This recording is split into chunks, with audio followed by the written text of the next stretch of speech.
Será que, em meio a tanto barulho, a tanta informação, ainda é possível ouvir a voz de Deus hoje? Essa é uma daquelas perguntas que atravessam gerações, né? E hoje a gente vai mergulhar nas respostas que diferentes pensadores e teólogos estão dando para ela. A pergunta é essa, direta e reta.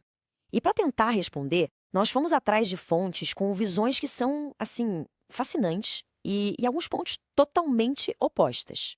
Com certeza todo mundo já ouviu essa frase, né? Seja num testemunho, num conselho, às vezes até como uma justificativa para alguma coisa. Deus me disse. É uma frase que tem um peso enorme. Só que ela também abre uma porta para uma questão super importante. Como é que a gente diferencia uma orientação divina de verdade do nosso próprio desejo ou, sei lá, de outras influências? Mas calma. Antes de sair procurando resposta, a gente precisa primeiro combinar o que cada palavra significa. No mundo da teologia, a palavra revelação é bem específica. Então, entender esse termo é o nosso primeiro passo para deixar a conversa mais clara.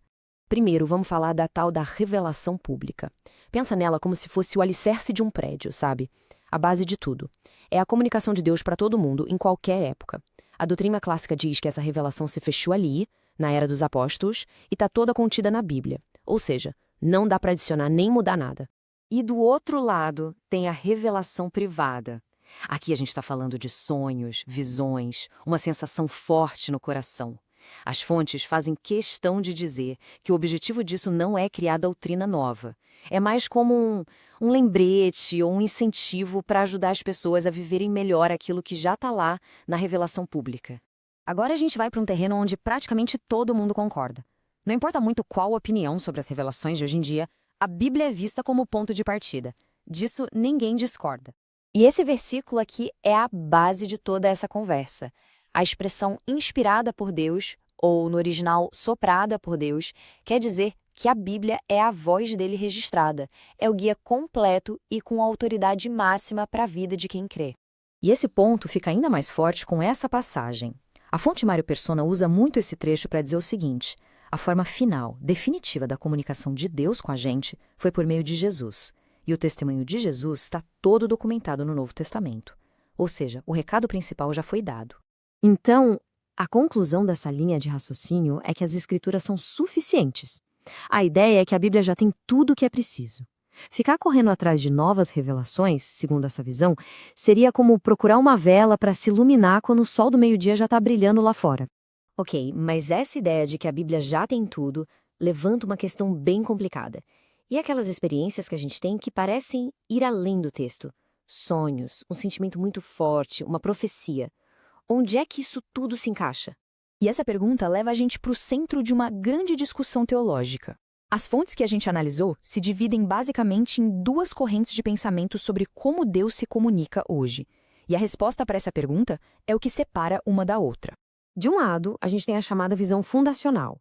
Fontes como Nicodemos e Persona defendem isso. Eles dizem, olha, claro que Deus é soberano e pode fazer o que quiser, até falar por um sonho. Mas a regra, o normal para a vida do cristão, é se guiar pela palavra escrita. Essas outras manifestações seriam exceções.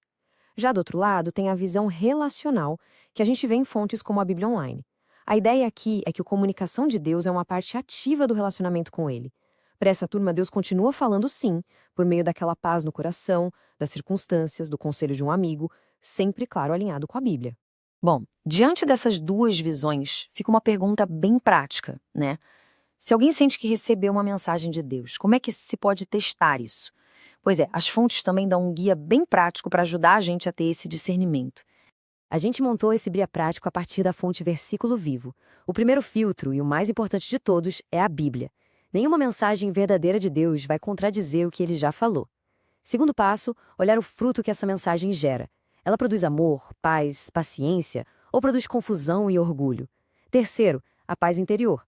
Geralmente, uma direção de Deus traz uma paz profunda e não ansiedade e agitação. E por último, o quarto passo, que é a sabedoria da comunidade. Compartilhar com gente madura na fé para ter uma confirmação é fundamental. E agora, a gente entra num ponto de alerta, um aviso que várias fontes levantam com muita força. O perigo real que existe por trás de falsas alegações de revelação divina. Esse alerta de Jesus de 2000 anos atrás parece que foi escrito para hoje, né?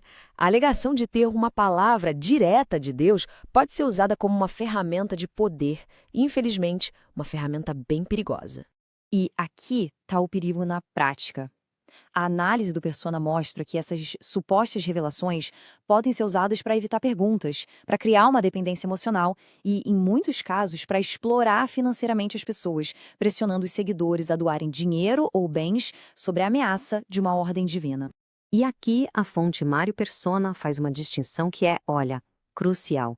Quando líderes religiosos enfrentam acusações na justiça, alguns podem dizer que estão sofrendo perseguição religiosa. Só que a análise dele aponta para uma diferença fundamental. Uma coisa é ser perseguido por pregar o evangelho, como acontecia com os apóstolos.